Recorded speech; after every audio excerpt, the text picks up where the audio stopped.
Hello everyone. Welcome to Daily English Practice. Learn English through stories.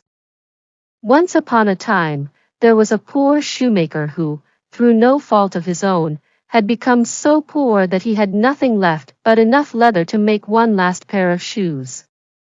In the evening, he cut out the shoes, intending to make them the next morning, and then he went to bed. With a clear conscience, he said his prayers and lay down to sleep.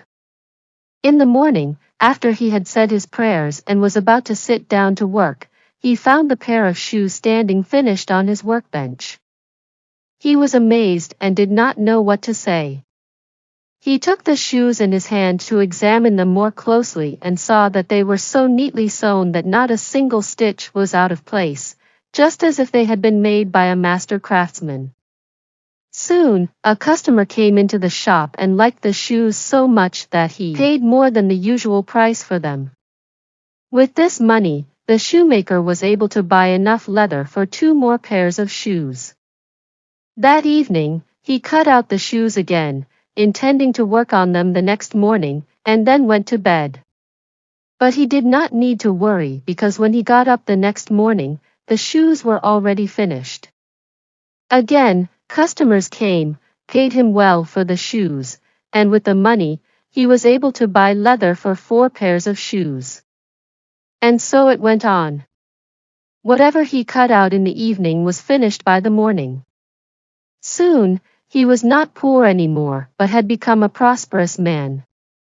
One evening, just before Christmas, after he had cut out the shoes and was preparing to go to bed, he said to his wife, "How about we stay up tonight and see who is helping us?"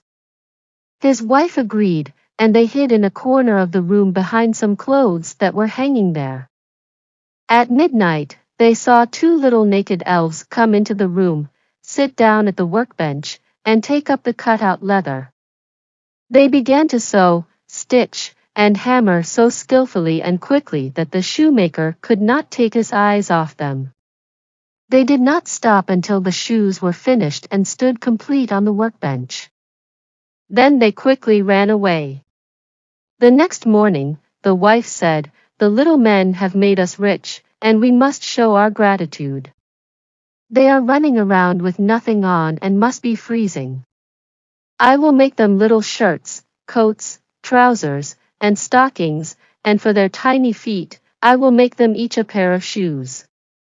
The shoemaker agreed, and in the evening, they had everything ready. Instead of the cut-out leather, they laid out the presents on the workbench and hid themselves again to see what the little men would do. At midnight, the elves came in, ready to begin their work, but when they found the beautiful little clothes instead of the cut-out leather, they were surprised at first. Then they were so delighted that they put on the clothes and sang and danced around the room. Finally, they skipped out of the door and disappeared into the night, never to return. But the shoemaker and his wife prospered and lived happily ever after. Even without the help of the elves, the shoemaker continued to make beautiful shoes, and they were never poor again. Subscribe the channel for more interesting stories.